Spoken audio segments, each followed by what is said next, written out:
Okay, sorry guys, I got interrupted and it had to stop, and so now this one's going to end up a two-parter, which is probably really sucks because it's probably one of my more important ones. But I don't want to lose this train of thought because I think I'm really onto something here. There has to be, where was I at? There has to be God and not God. For something to exist, it has to exist at itself. It's one of the laws of logic. It's one of the axioms. A is A. A can't be A and not A at the same time. It's a fundamental cornerstone of logic and rational thinking. Something cannot be itself and not itself in exactly the same way, in exactly the same function, at exactly the same time. It's an axiom. It's a basic building block. It's the cornerstone of logic. God created logic. Logic is order. It's good. For us to have free will, for us to be good, we have to be in alignment with God. Now, we're a mixture of the both.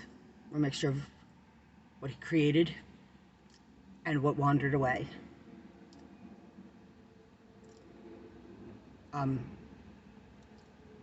All things work together for the glory. That means that God will use the things that are not of Him, that we call into being, the circumstances we call into being.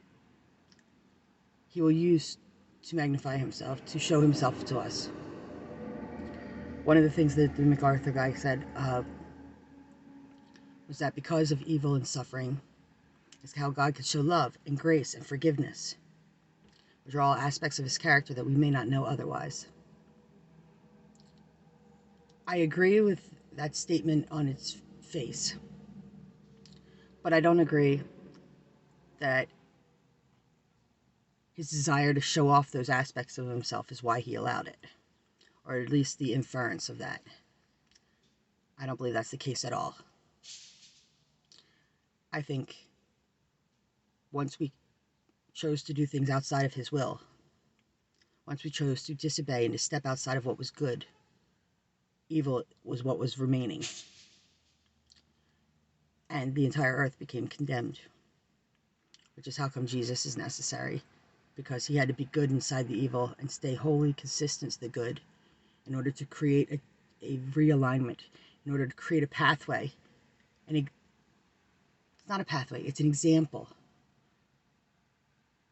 And He was crucified and died.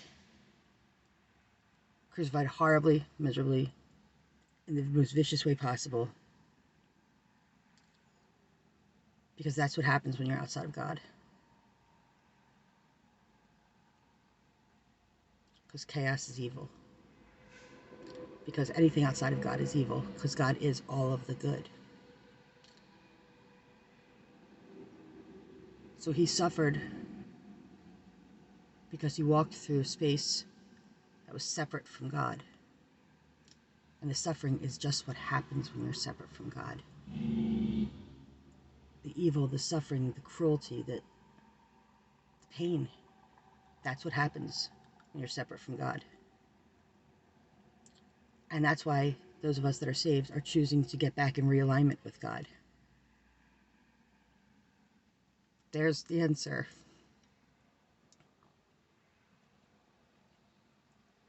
There's the answer. There's why you can trust Him, because He wouldn't ever hurt you. What's hurting you is separation. And for as long as we exist in a world that is separate, we're going to get hurt. Because we're outside the umbrella of protection. And that's why in heaven, that was something I had problems with also, which is, do we lose our free will when we go to heaven? Like, will we be so fundamentally changed that we will no longer have the knowledge of good and evil? No. No, we won't. And I thought for surely some will still choose evil. Perhaps they will. Perhaps, but it's stepping outside of God. God is all the good that there is. And being in His alignment is all the good that there is. And everything good is because of Him. And everything good, that's why the world's getting worse and worse. Because we separated, we pulled ourselves apart from the source of life, which is the good. And all that's left is descendants into death and evil. That's until we plug ourselves out of existence in just a volley of pain. That's the further we get from God, the worse it gets. And our problem is our mortality, that we don't see this real clearly, and because we're on a plane of existence that has separated itself from God and chosen to separate itself from God. And Jesus is our example of how to get back. That's what saves us. He's how to get back to him. He's what we need to do. We need to choose the good, not the evil. Not become a mix of them, not just because, of course we're sinners. Our flesh is sin. That's why we need new bodies. That's why we need, because we've corrupted it. That's why our choice won't go away. Our corruption will.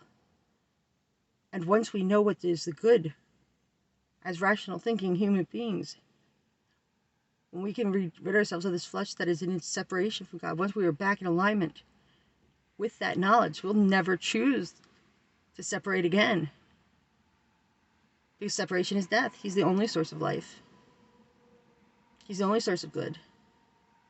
He is love. He doesn't allow suffering. Suffering is what happens when you're not in his will. What he allows is choice.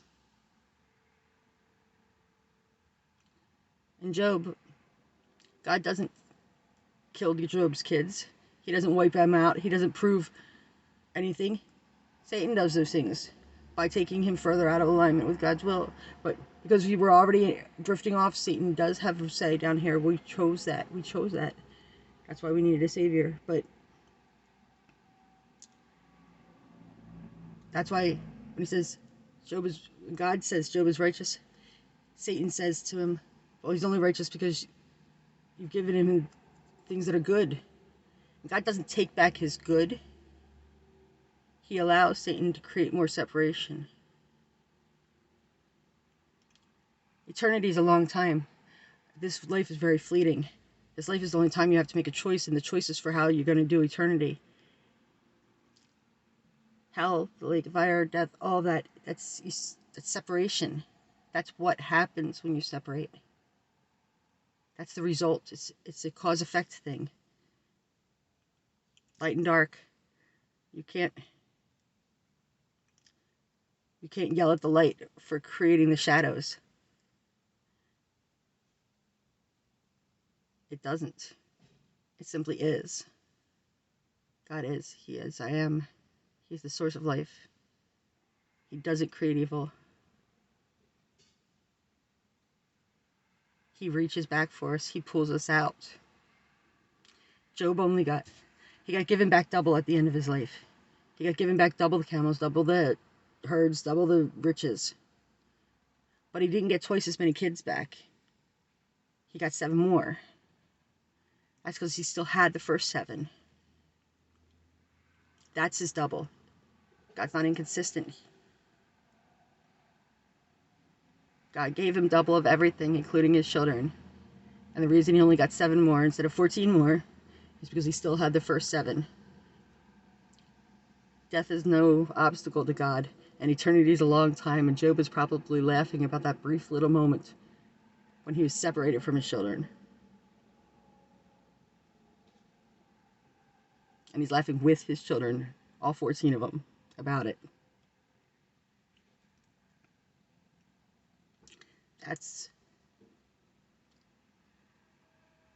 That's why it's not just to show his glory. God's not a show-off. He doesn't say, here's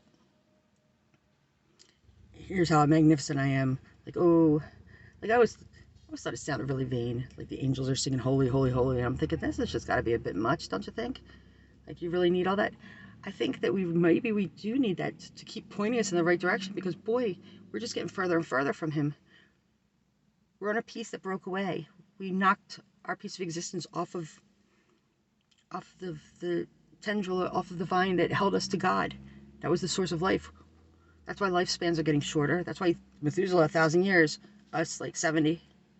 That's why people's health is getting worse, not just because we are corrupting this earth and it's getting worse. It's going to get worse from every aspect, from every single part is going to get worse. And when you align yourself with the good, you're directly diametrically opposed to the way the earth is going. Everything is going further from God, and therefore further into evil. And when you set yourself up in opposition for that, it slices on its way past. It's as if standing in a stream, except for the stream's filled with shards of glass, and you're just being sliced to ribbons. That's why you suffer in this earth when you choose to follow God. But you're trusting. That's what you're trusting. You're trusting that He is good. That He's good. That's it. That's what you're trusting. That's the truth. I trust that. And that's why you can withstand the suffering of this world. Because you're holding on to what is life and what is good. And the rest of it's going past.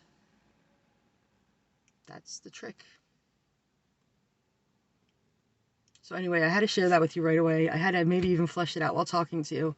I had to understand and I had to share. I'll talk to you again next sometime.